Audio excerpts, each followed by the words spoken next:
जो बहुत ही मानेंगे झारखंड अलग राज्य बनने के बाद इस तरह का फैसला हुआ एक ऐतिहासिक फैसला है और लंबी लड़ाई लड़ी 1932 लागू हो, स्थानीयता के आधार पर सभी को नौकरी मिले, यहाँ के लोगों का सम्मान हो।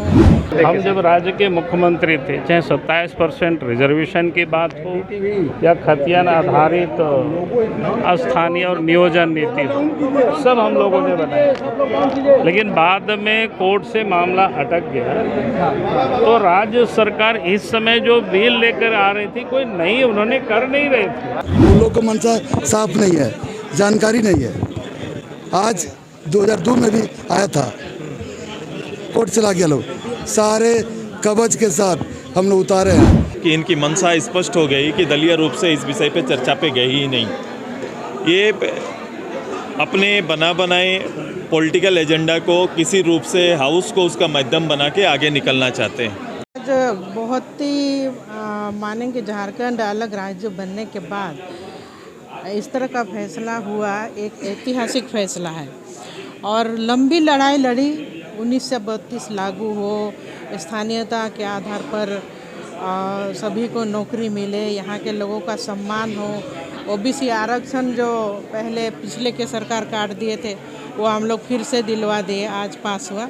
तो हम समझेंगे अब विकास हो रहा है और राज्य की जनता जो चाह रही थी, हमारे जो मुख्यमंत्री जी का निर्णय और जो राज्य का आंदोलनकारी जो बेटा आज साबित हुआ है और ऐतिहासिक ऐसा दिन रहा कि पूरा झारखंड मना रहा है आज का दिन को लेकर। तो विधायक जी नहीं लगता कि इस तरह के फैसले 9 शेड्यूल में डाल कर अपन दूसरे पाले में गेंद को कर देना, क्योंकि जिस तरीके से आरोप मुख्यमंत्री पर भ्रष्टाचार पर लगे हैं, ईडी लगातार कार्रवाई कर रही है, उन सारी चीज़ों से ध्यान जनता का एक सिंपैथी वोट लेने के लिए इस तरह के निर्णय जल्दबाजी में लिए गए हैं?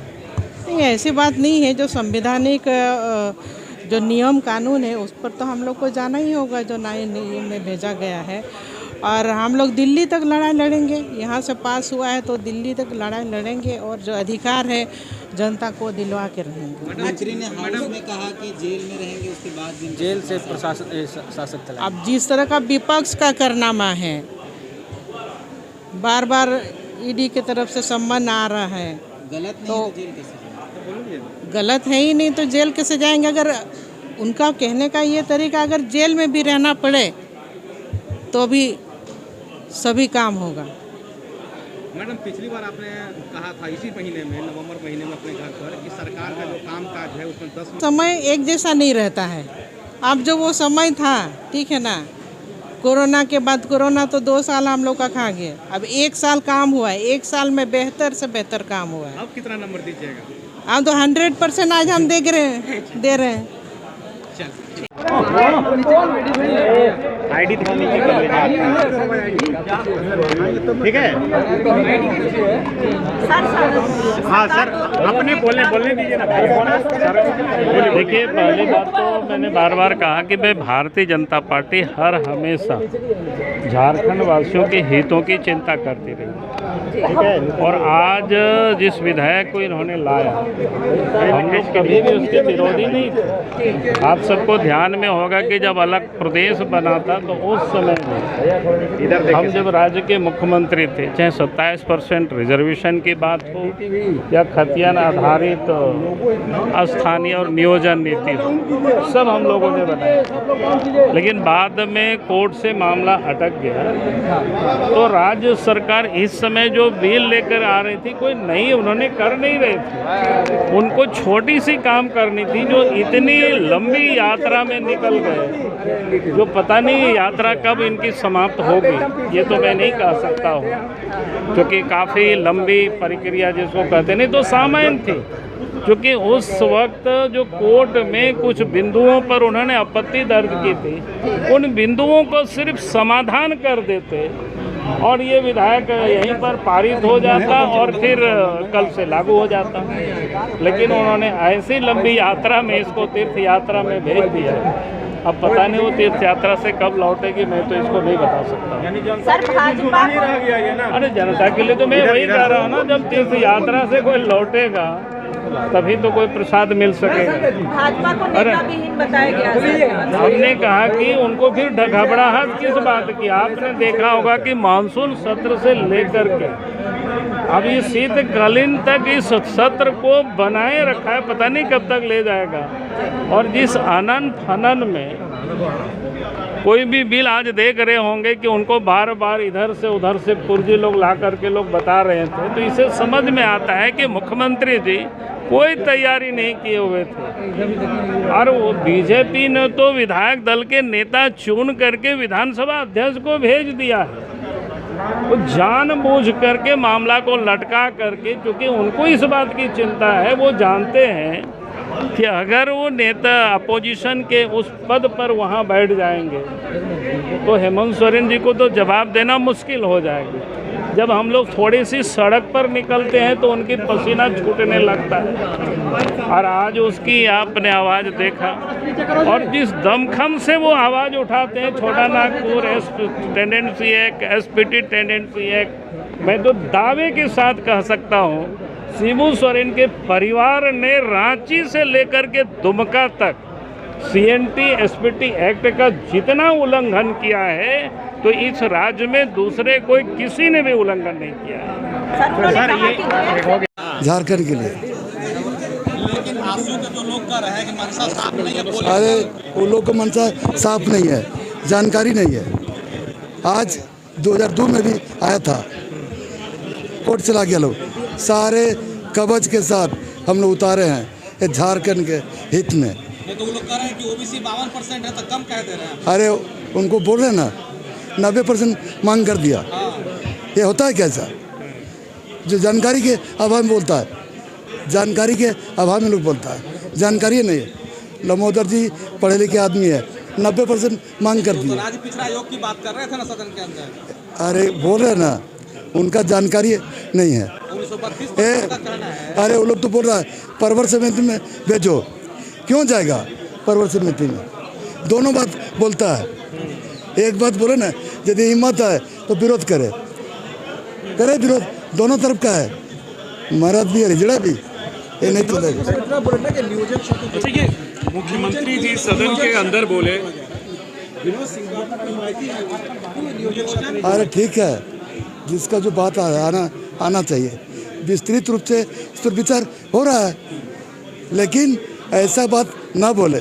लंबोदर जी अधिकारी रह चुके हैं, 90% मांग कर दिए, ऐसा होता है क्या? चलिए ठीक है। क्या फायदा होगा झारखंड की जनता को, ये बताइए। झारखंड का पूरा फायदा होगा। क्लास 3 और क्लास 4 में यहाँ का लोग का नौकरी और नियोजन मिलेगा। स्थानीय नीति को लेकर वो लोग कह रहे हैं कि आपने बाईपास जगह छोड़ दिया है बाहरी को घुसाने का। कोई बाईपास नहीं होगा। झारखंड मुक्ति मोर्चा बाहरी और भीतरी का बात नहीं, एकदम भीतरी लोग के लिए झारखंड मुक्ति मोर्चा है। मुख्यमंत्री जी ने कहा कि जेल से भी सूखा साफ कर देंगे, मुख्यमंत्री को अब डर है क्या? कोई डर नहीं है, कोई वो जो विरोधियों का षड्यंत्र है, इसलिए बोले ये लोग अब गांव में मुंह दिखाने लायक नहीं रहेगा। विपक्ष के लोग मुंह दिखाने लायक नहीं रहेगा।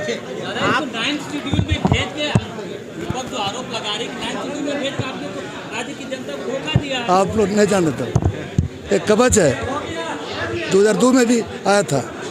हम लोग कवच के साथ आए हैं कि कोई कुछ बिगाड़ न पावे। चलिए ठीक है। कोई राजनीति। दो पॉलिटिकल विधेयक, जो पहले भी मैंने बोला था कैबिनेट से एक पॉलिटिकल निर्णय हुआ था, उसी तरह से एक पॉलिटिकल विधेयक हाउस में आया। और ये पहली बार इस विधेयक के महत्व के बारे में जितनी चर्चाएं आम लोगों में और जितनी आवश्यकता और जितना महत्वपूर्ण था, उस आधार पर हाउस को दलीय रूप से जो चर्चा कराना था, हाउस के अंदर चर्चा होनी थी, वो प्रथम आपने देख लिया कि इनकी मंशा स्पष्ट हो गई कि दलीय रूप से इस विषय पे चर्चा पे गई ही नहीं।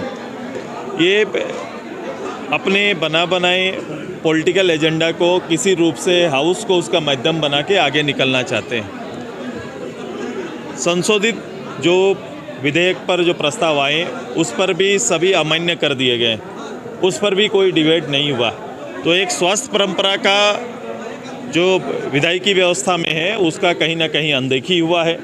और ये अनदेखी के पीछे उनकी मंशा स्पष्ट है कि वो नहीं चाहते हैं इस विषय पर कोई डिबेट हो, बात हो, चर्चा हो, और यही मंशा को लेकर वो आगे जाना चाहते हैं। केवल विधेयक के नाम पर केवल राजनीति करना चाहते हैं। आपने देखा कि 9 शेड्यूल में डालने का जो प्रस्ताव है कि ये कह रहे कि एक कवच के रूप में हम इसको देना चाहते हैं। निश्चित रूप से आप 2007 का सुप्रीम कोर्ट का आदेश 12 जजों का एक आदेश है, जिसके आधार पर यह कहा गया है कि ऐसा कोई विधायक अब सुरक्षित नहीं रहा कि जिसको चैलेंज या चुनौती नहीं दे जा सकती। जुडिशरी में ये चीज़ अब संभव है कि लोग इसके खिलाफ में भी जा सकते हैं। जब ऐसा था तो कहीं ना कहीं आपको पहले स्टेट के लिए, यहाँ के लोगों के लिए, यहाँ के युवाओं के लिए उसको आधार बनाना चाहिए।